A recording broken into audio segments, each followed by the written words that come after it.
कुछ बात जानना चाहूँगा, देश कि चाइना हमारी ज़मीन ले लेती है, हम मौन होते हैं, आप कुछ नहीं बोलते। आप होम मिनिस्टर से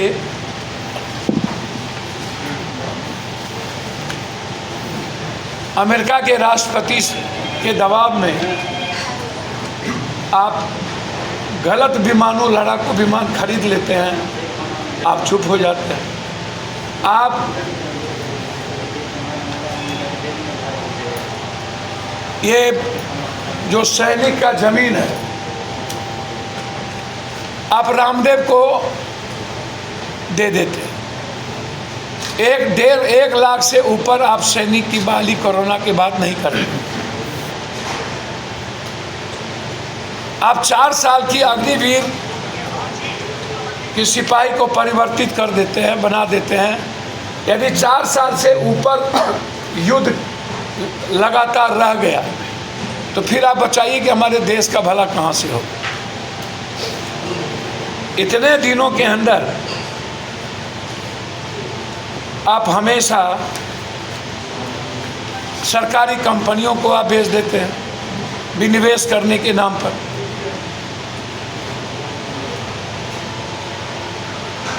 अब नरेंद्र मोदी जी ऐसे समय में ISI की गोदी एजेंट के रूप में गोदी मीडिया जो काम कर रही है और लगातार इस अवसर को भी आप इस देश में मजहब और धर्म के बीच बांटने का प्रयास कर रहे हैं कि धर्म के नाम पर पूछ के वहाँ हिंदू, मुसलमान, सिख, ईसाई सब मरे,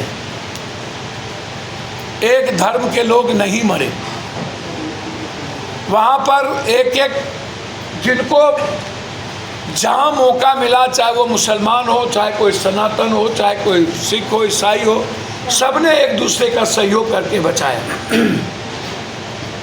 अब आप लगातार इस देश में जिस तरीके से पुलवामा को आपने अवसर में बदला, वैसे ही आप राजनीति के अवसर में बदलने की बात कर रहे हैं।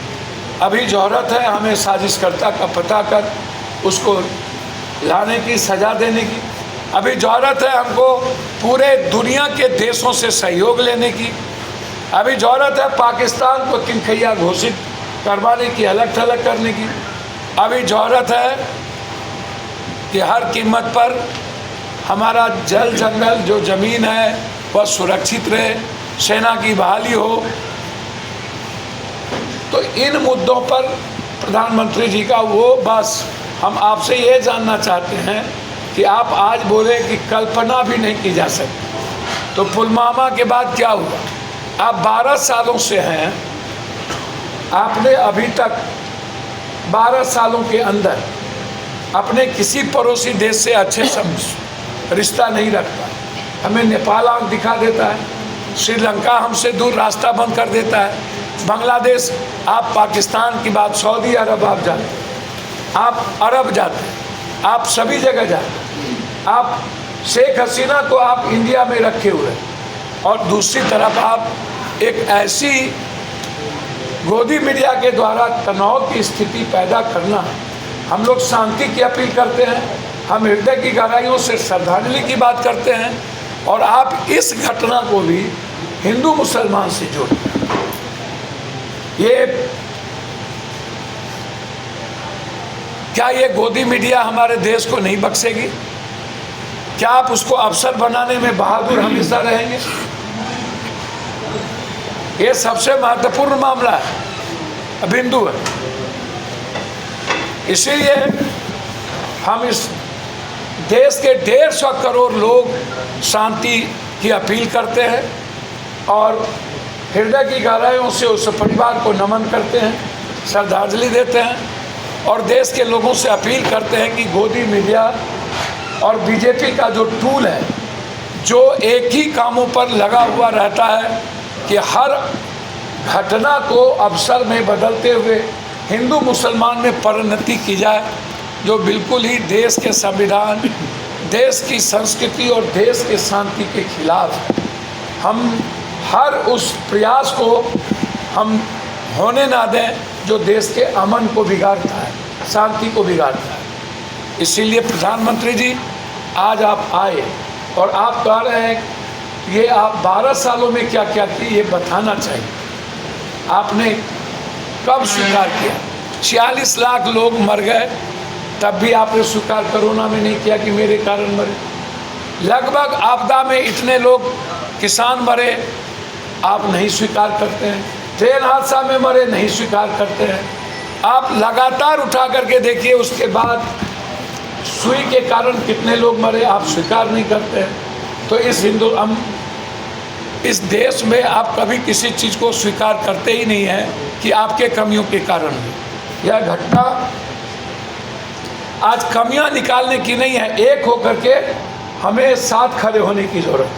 और हम सरकार कोई भी सही फैसला लेगी तो हम लोग उसके साथ खड़े रहेंगे। लेकिन आप खुद आज कह रहे हैं कि कल्पना, आप हमेशा मोदी है तो मुमकिन है। हम देशवासियों से कहना चाहेंगे, नोटबंदी में लोग मरे, इन्होंने स्वीकार किया।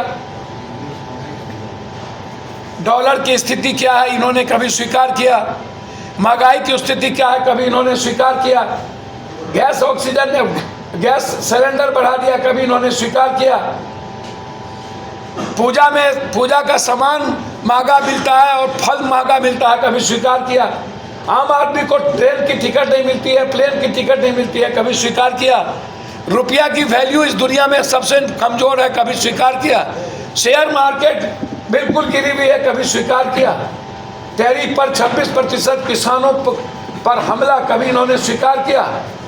कभी इन्होंने जाली नोट को लेकर के स्वीकार किया। कभी इन्होंने 15 लाख रुपया लेकर के स्वीकार किया। कभी 2 करोड़ नौकरी को लेकर के स्वीकार किया। कभी इन्होंने काला धन को वापस लेंगे, इन्होंने स्वीकार किया। 1.25 लाख करोड़ रुपया देंगे, इन्होंने स्वीकार किया। एक भी मुद्दा बता दीजिए कि 12 सालों में नरेंद्र मोदी जी आपके रहते हुए 56 इंच के सीना के बाद भी आज भी यदि हिंदू खतरे में है तो आपको एक पल भी प्रधानमंत्री के कुर्सी पर नहीं रहने का राइट है। आप जातीय और धार्मिक उन्माद में भरोसा करते हैं, आप एकता में भरोसा नहीं करते। जबकि सारी घटनाएं 12 सालों के अंदर हुई।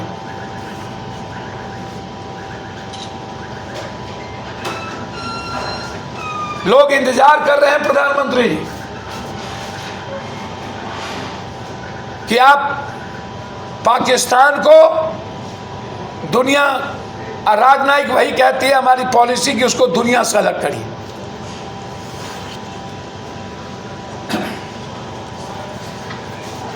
बिहार के बारे में लॉ एंड ऑर्डर बिल्कुल कोलैप्स है। बिहार भगवान भरोसे है।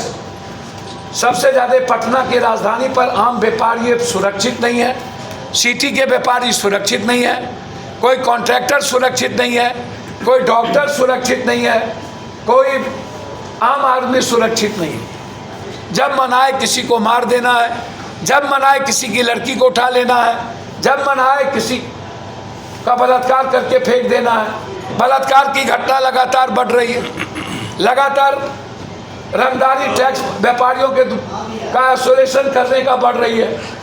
आप जरा हमें बताएं, कहीं मुखिया की हत्या, कभी कहीं हत्या, आप जरा हमें बताएं।